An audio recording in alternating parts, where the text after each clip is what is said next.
समझ गए मैम, ये युवा समझ गए, आप सबको समझ में आ गई। ये मेरा भाई दोस्त शंभू नाम है इसका मैम, इसकी यारी और मेरी भैया से भी ज़्यादा ये शंभू है। हम एक जगह खाना पीना करते हैं मैम, एक जगह हंसना बोलना, शादी ब्याह एक जगह सब करते हैं। मगर ये जो आजकल की राजनीति हो रही है, हमारे इंडिया के लोग जो है ना बहुत भोले लोग हैं, किसी के भी बहकावे में आ जाते हैं इसमें। मगर अब लोग हमारे समझ गए हैं, हिंदू मुस्लिम सिख ईसाई सब समझ गए हैं। आगे को ऐसा नहीं होगा। आगे इसमें जितना ये बहकाना चाह रहे हैं ना लोगों को, ऐसे मुसलमानों के खिलाफ ट्रेनिंग जिमों में दी जाती है कि ये क्या नाम है गाय काटते हैं खाते हैं, और वो चीज़ हमें हराम है। जिस चीज़ को जिस भाई का किसी का उसकी आस्था हो और उसको तकलीफ हो रही हो, वो चीज़ हमारे लिए हराम है। हम बिल्कुल ऐसा नहीं करते हैं, बिल्कुल भी। आ गई समझ में। और हम आज के युवा हैं, हम कमाना जानते हैं, खाना पीना जानते हैं, सही अच्छे से कमाना जानते हैं। अगर इस तरह की तुम बातें कर करके हमें बहकाना चाहते हो तो हमारी समझ से परे है। अब हम समझ गए सब भाई, अब ऐसा बहकावे में हम कभी नहीं आएंगे। ये मेरा भाई शंभू है, आगे सुन ले। हाँ, और मोदी जी का नारा ये सबका साथ सबका विकास,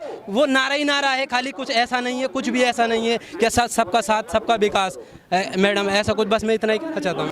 और देखिए, मैं एक NGO से जुड़ा हूँ और तमाम हिंदू मुस्लिम सिख ईसाई हम सब आपस में भाई भाई काम करते हैं। और जिस वक्त मैं ये पूछूंगा कि देश आज़ाद हुआ था, हम लोगों ने उन शैतानों को अपने मुल्क से भगाया था, फिरंगे को, तो हमारे लोगों का सिर्फ एक ही नारा था कि हम आज़ाद होंगे।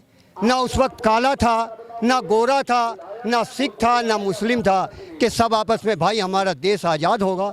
हम खुशी के साथ में, बड़े आराम के साथ में आज़ादी से सांस लेंगे।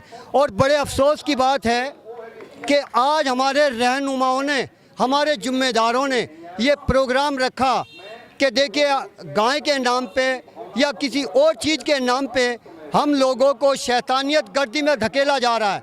लेकिन मैं इतना ज़रूर कहूँगा कि हिंदू मुसलमान का दुश्मन नहीं है, और जो शैतान जो मुसलमान को गुमराह कर रहे हैं वो सबसे बड़े हैं। और सभी भाइयों से ये कहूँगा कि अपने आप में संयम रखिए, भाईचारे के साथ। मुल्क हमारे से है, हम मुल्क से नहीं। और दूसरी चीज़, मोदी जी या जिसकी भी जो भी सरकार है, यूपी में हो कहीं की भी हो, आपस में मुस्लिम हिंदू लड़ना नहीं चाहता, अपनी राजनीति की रोटी सेकना चाह रहे हैं। और वो सिकरी है। मुझे छोटा सा था और ये सुनता था कि जंग संग दीपक था, आज वो दीपक फड़फड़ा रहा है और वो जल के उर्ज पे है। और मैं एक छोटी सी मिसाल दूंगा कि खुश तिनके की तरह बिखरे हुए हम लोग, और एक हो जाएं तो इंशाअल्लाह हिला देंगे, हम लोग दुनिया को हिला देंगे। लेकिन आज मैं ये कहूँगा मोदी जी को, योगी जी को और तमाम रहनुमाओं को, इस देश के अंदर पार बांटिए, प्यार बांटिए, विकास और विकास के नाम पे झूठा आश्वासन मत दीजिए। ये कौम रोड पे आना चाहती है अपने अधिकार के लिए। मुल्क मेरा भी है, मेरे सर्व समाज का मुल्क है। और मैं लास्ट में ये कहूँगा, जिसने ये प्रोग्राम रखा था हमारे उलमाओं ने, उनको ये चाहिए कि इस कौम को गुमराह ना करे। आपसे मैं गुजारिश करूँगा, दरख्वास्त करूँगा कि इस कौम को गुमराह ना करिए। समाज के ठेकेदार समाज को गुमराह कर रहे हैं। खुदा हाफिज, जय हिंद। मैं अपना ऑफिस छोड़ के आया हूँ कनॉट प्लेस के अंदर। परमिशन मिलती है, लेकिन लोगों ने जान के नहीं प्रोग्राम करा, उनको गुमराह करा। मेरा नेशनल लेवल का अर्शाद आप जानती हो, कई बार मैं मिल चुका हूँ। मैं अजमल साहब का मैसेज पढ़ा, मैं आ गया यहाँ सुना कि यहाँ कोई परमिशन नहीं है। ये क्यों हम लोग को बहला रहे हैं, क्यों परमिशन नहीं दे रहे हैं? हम लोग को बीच में क्यों इतना डिवाइड किया जा रहा है? हम लोग का आसाम में सब नहीं था। हम लोग आसामीज भी, मुस्लिम भी हैं, हिंदू भी हैं, हर जाति के लोग हैं। हम लोग आपस में मिलकर रहते हैं। जब से ये बीजेपी सरकार गया हो, हिंदू राष्ट्र बनाना चाह रहे हैं, हिंदूवादी बनाना चाह रहे हैं। लेकिन कोई पार्टी हिंदूवादी, कोई मुस्लिम पार्टी नहीं होता है।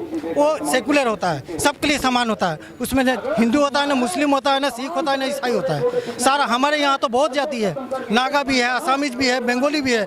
हमारे लिए सब समान है, आपस में कुछ भी डिवाइड नहीं था। लेकिन आज जो बीजेपी सरकार गया है, वहाँ हुआ है हम लोग का आपस में ऐसा हो गया कि वो हमारा भाई नहीं है। पहले ऐसा था कि हम लोग एक भाई, एक थाल में हम लोग खाते थे, लेकिन आज ऐसा हो गया कि हम लोग को डिवाइड किया जा रहा है। इसलिए हम लोग यहाँ आए थे कि ये हमारे बोलने मौका दिया जाए। यहाँ तो आके मालूम चल रहा है कि मौका हम लोग को बोलने का भी मौका दिया नहीं जा रहा है। क्यों ऐसा कर रहा है सरकार? हम लोग को यदि बोलने पर भी यदि पाबंदी लगा दिया जाए तो हम लोग क्या यहाँ के नहीं है? हम लोग का यह अधिकार नहीं है क्या? अल्लाह ना करे कल कोई गलती कर बैठे, इसकी जिम्मेदारी कौन लेगा?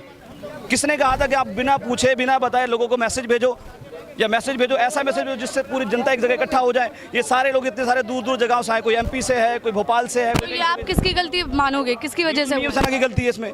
जो भी अपने आप को मीम सेना के अध्यक्ष कह रहे हैं उनकी गलती है। हमें गुमराह किया गया है। गैर तो हमें मार रही है, पहले अपने मार रहे हैं हमें। गैरों से हमें खतरा नहीं है, गैर तो हमें मारेंगे, जाहिर सी बात है वो हमारे दुश्मन है। हमें अपने लोगों से है जो हमें इस तरह से यूज़ कर रहे हैं। ये हमारा इस्तेमाल हो रहा है और कुछ नहीं इसके अलावा। हम अगर कोई मैसेज देना चाहते हो, ये मैसेज देना चाहते हैं कि हमें गुमराह ना किया जाए, हमारा इस्तेमाल ना किया जाए।